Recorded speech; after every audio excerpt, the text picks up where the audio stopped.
The Midnight Bus.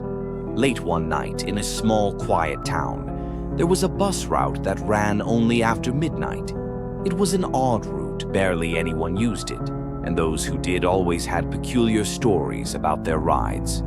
It wasn't on the town's public transit schedule, yet people would see it glide silently through the streets, its lights flickering eerily as if the bus was from another time. They called it the Midnight Bus, though no one knew where it came from or where it was going. One cold October night, a man named Owen was walking home from a friend's house. He wasn't afraid of much. He prided himself on being rational. So when he saw the midnight bus pull up next to him, its doors creaking open with a long, hissing sound, Owen decided to board. The bus driver was silent, eyes hidden beneath a tattered cap, face barely visible in the dim light. Owen felt a strange pull, almost as if he were being guided to a seat at the very back.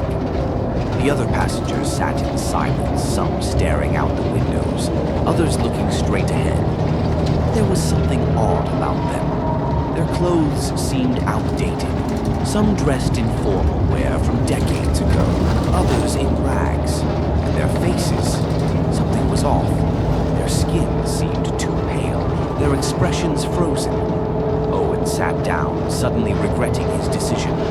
The air inside the bus felt heavy, like something oppressive was closing in. He tried to catch someone's eye, maybe start a conversation. No one would look at him. That's when he noticed the windows. They weren't reflecting anything. Not the inside of the bus, not the passing streetlights. In fact, outside the windows, it looked as though the world was being swallowed by darkness. An uneasy silence filled the air, broken only by the occasional creak of the bus's frame. As the minutes ticked by, Owen began to realize they weren't following the town's usual streets. The bus was driving through roads he didn't recognize. The houses outside grew older, more decrepit, until they vanished altogether, leaving only endless, shadowy fields in their place. He shifted in his seat, trying to get a better view of the driver, but from the back of the bus, all he could see was a dark figure with both hands gripping the wheel tightly. Owen's unease grew. He pulled out his phone to check the time, but the screen wouldn't turn on. No signal, no battery, nothing.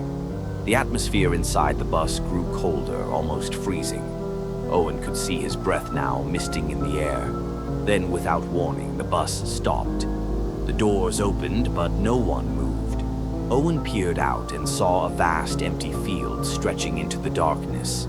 At the center of the field was a dilapidated old house. Its windows were shattered, the walls sagging as if they were about to collapse. The bus driver turned slightly, revealing a gaunt, sunken face.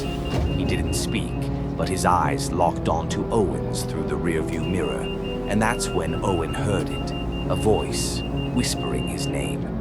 "Come inside," it said, faint and distant but unmistakable. Owen looked around, but no one else seemed to notice the voice. The other passengers sat still, staring blankly ahead. His heart raced as the whisper grew louder, more insistent. "Come inside." Before Owen could think, his feet moved on their own, pulling him toward the open doors. He stepped outside into the freezing air. The doors slammed shut behind him, and with a hiss, the bus began to pull away, disappearing into the darkness, leaving Owen standing alone in the field. The whisper grew clearer now, coming from the house. Its rotting front door swung open with a loud creak, as if it had been waiting for him. Owen felt an overwhelming dread, but he was drawn to the house, unable to resist the pull. His legs moved mechanically, carrying him toward the gaping entrance. Inside, the air was thick with dust, and the wooden floor creaked with each step. The walls were lined with old portraits, their subjects staring at him with wide, hollow eyes. The house felt impossibly large, with winding hallways that stretched into the shadows. The whispers surrounded him now, echoing off the walls, calling his name, beckoning him deeper. As he moved through the house, Owen realized the portraits were changing. The eyes of the people in the pictures seemed to follow him, and their faces were slowly morphing, becoming twisted, grotesque versions of themselves. His heart pounded in his chest as he tried to turn back, but the hallway behind him had disappeared, replaced by more shadowy corridors. Panic set in as Owen found himself lost, the whispers growing louder, more urgent. They were all around him now, overlapping, drowning out his thoughts. He broke into a run, turning corner after corner, trying to find an exit. There was no way out. The house seemed to shift around him, the walls closing in, trapping him inside. And then he saw it. At the end of a long, dark hallway, a single door stood ajar. A faint light flickered from within, casting eerie shadows on the floor.